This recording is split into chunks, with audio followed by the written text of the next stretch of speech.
Yeah, from Canada, we are coming now to Africa. Yeah, so, but not so close to me. It's almost, I'm in Mali, and the one we are going to talk to, I'm in West Coast. We are moving to the East Coast, almost 7 hours flying from Mali to Kenya. So that means Africa is also a huge continent. And so we are going to talk to a lady who is really a champion and very active lady who is leading a company working both in East and in West Africa, called SkyEnergy.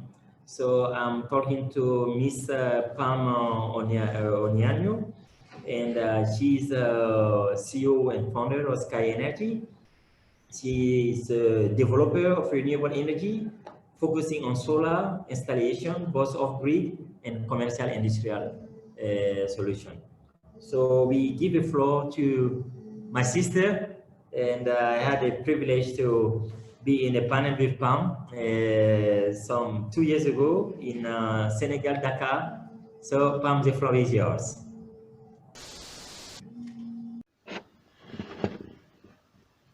Greetings, everyone. My name is Pam Onyanyo. I'm the CEO and founder of SkyEnergy. SkyEnergy is a solar farm based in Nairobi, Kenya, which specializes in off-grid and commercial industrial C&I. First and foremost, I would like to start by thanking organizers of this great event for putting it together and for bringing us women in the renewable energy sector to speak and to share from a collective voice. So thank you very much. I would like to give you a little bit about my background. My background is not in energy, nor am I an engineer, but I got into this sector, I would say by turn of event or by change of event, whatever it is.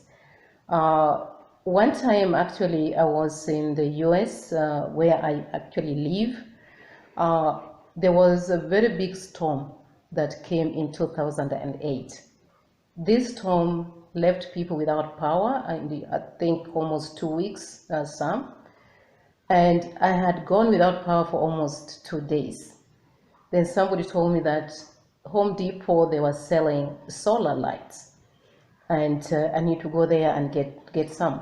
So I ran to Home Depot, was not far from me, and I got solar light. It was the only one left on the shelves. So when I came home and I put this thing up, it was not so hard to connect. I connected it, and there I had power, and I could charge my phone, and I felt like, life was back again.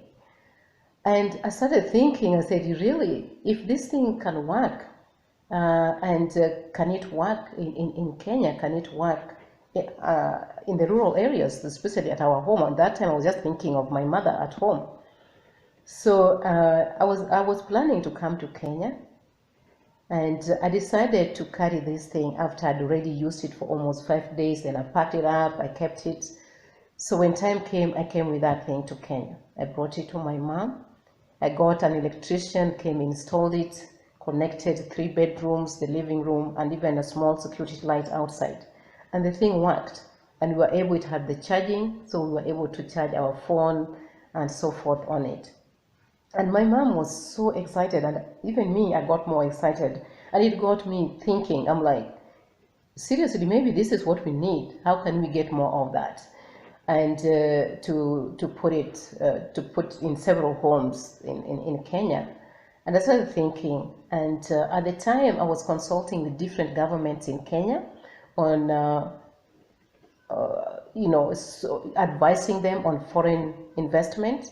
So I started talking with different leaders, asking them, how come they cannot, why don't they adopt solar as part of their alternative energy? But at the time, they were very, very skeptical. They were saying solar is not sustainable, it's expensive, they don't have the capacity, they don't have the resources, which is understandably so. Probably they don't, they did not, they still probably don't. But because of that, I kept on pursuing, especially Kenya government. Eventually, the government adopted solar as part of their alternative energy. When that happened, I said, you know what, I don't know this very well, but I'm going to try and see what I can learn about it and to see who are the players.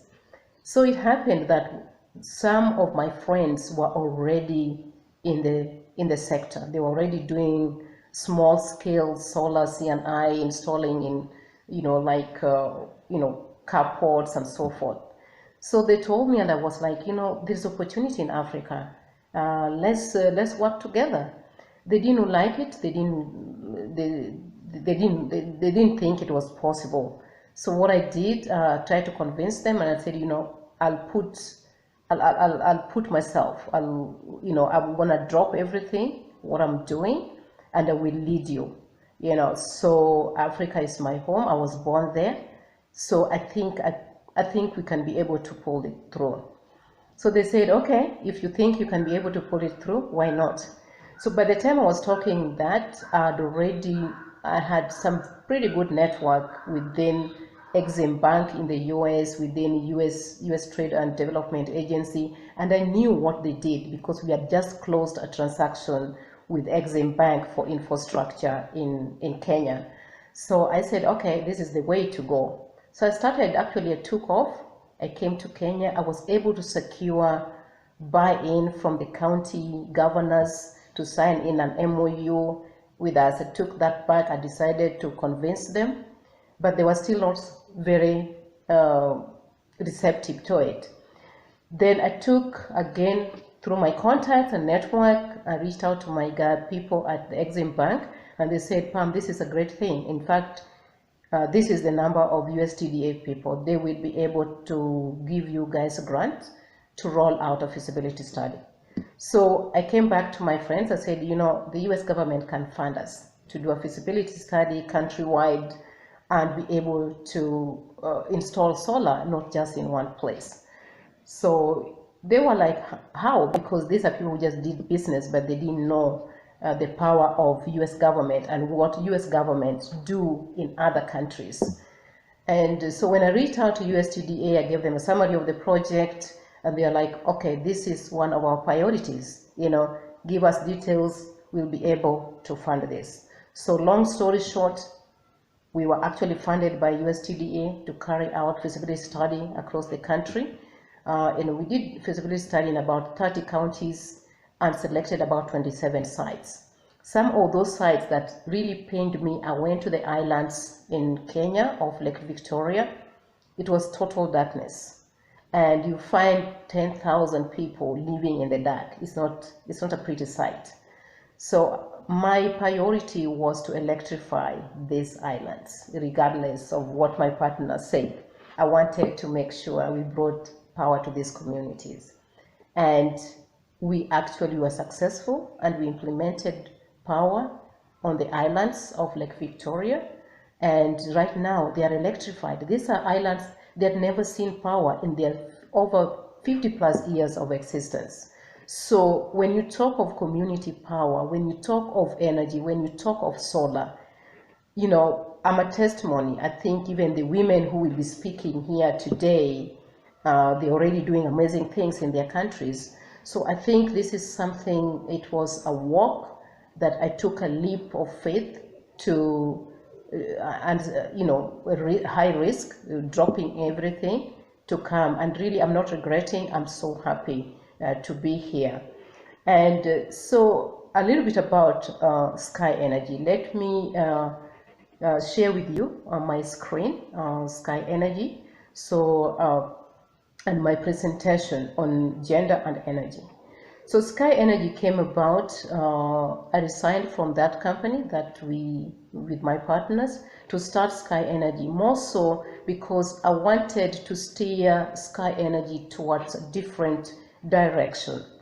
When I traveled across Africa and even attending events, speaking and presenting at events, there was some serious gap. There was gender gap. There was no women participation, even the Western women, but now African women, none, zero. I was not coming across them.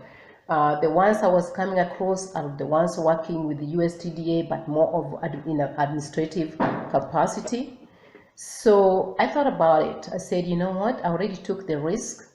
Why don't I take another risk and just start woman-owned solar farm, and see what can happen with it, because the gap is just unacceptable. So when we are talking of gender and energy, you cannot revolutionize this sector without gender inclusivity. From the gender, we have to recognize that some of the issues and constraints, related to project success are very specific to gender. They stem from the fact that men and women play totally different role, have different needs, and they face different constraints and a number of different levels, in a number of different levels. So there is also these distinct cultural and social differences. For example, we went to an island off the coast. Mainly people living on the coast, they are Muslims. It was kind of a culture shock, especially me, because I've had it, but never actually come close and personal with it. So we were there meeting and telling them about what we're about to do. Then I realized they were all men, there were no single women. But even part of my crew, I was the only woman. So I was the only woman here. And I asked the men, I had to stop that meeting, and I said, where are the women community? So somebody told me our culture does not allow women to sit in this. So I said, okay, then I should also go and sit with the women where the women are. He said, no, you are different. I said, no, I'm not different. So I said, this is not about culture. We need to have separation of culture and development. So we started talking with the men, and actually the men said, I asked them, you are going to make a decision for your woman, for your daughter, wouldn't you one day want to see your woman or your daughter standing in front of people, talking to them about energy? And they said, yeah. So how are they going to do that if they are not part of this? So the men took a vote and they agreed for the women to come out. So I went and I talked to the women. I said, please come out. And they came out and they were so happy, and the men were so happy. And I asked them, please allow them to be part and to be interactive. So that is cultural and social differences that we see. And that is why there is no inclusivity when it comes to genderism, and especially that of women. So we need to really pay such critical attention to such special circumstances. So when you look at the gender, and women, right now there is such a significant gap, in women playing role in renewable energy sector, and especially in Africa and even the West. They are not many. Most of them are in administrative roles. So where does that leave us? There is no one sitting at the height of the key decision-making process to listen to women's voice. When it comes to economic activities, it's good to often link the well-being of the potential to impact almost every area of human lives, from increased economic activity to improved child literacy. We look at safe drinking water.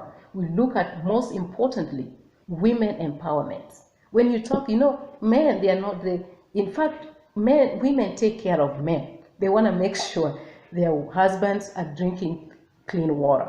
They don't even know how women are trying to maneuver this. So when we are bringing in like innovation and technology, if we don't have women included as part of the key decision-making process, from the legislation to regulatory process to innovation, technology and innovation, to empowerment, when you go, we bring speakers, we see men. How is a man going to empower a woman? I want to tell you something. One time when I was still at PwC, we are like, as women leaders, We brought the keynote speaker, we brought a man. He was this man, single man, came in the room full of women. That man did not speak.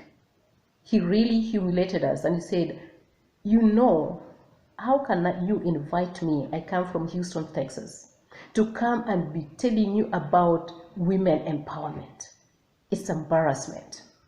You need to identify with women, because I will leave you here right now. I'm going to look for another man who can take me to bar, and that man will be sharing intimate conversation.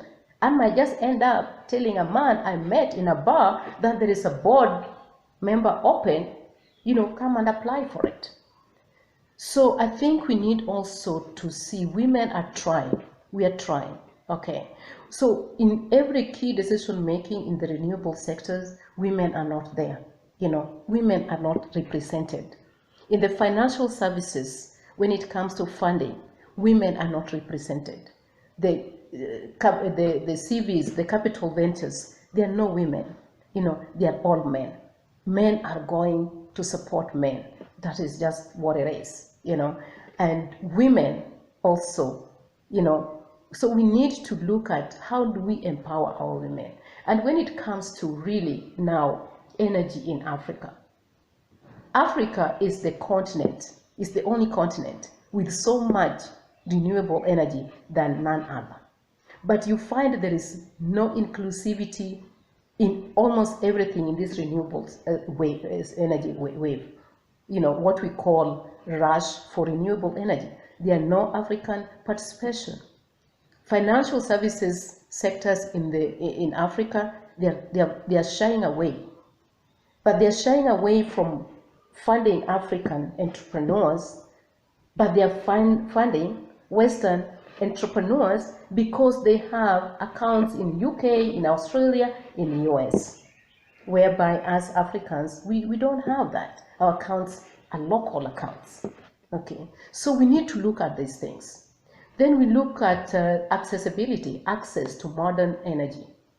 Services are fundamental requirement for poverty, for poverty reduction and sustainable development.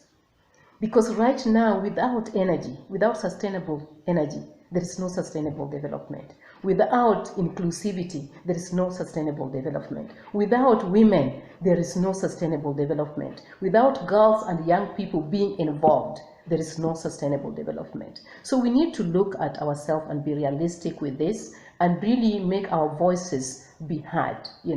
We need to look at the energy sector affecting so much women and girls, and especially in Africa and other developing countries. So we need to be very, very focused. And I'm sure my fellow women who are going to speak today will pretty much maybe agree with me on these issues. Then when you come at addressing the gender issue, should be a priority in the energy sector to enable inclusivity and achieving sustainable development goals as it's being mapped out.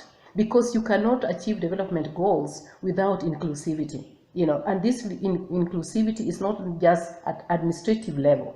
We need to see women in high level up there to see that there are women also representing women voices and women needs. That is the only way we can be able to realize the goals and the sustainable development that the renewable energy is supposed to do.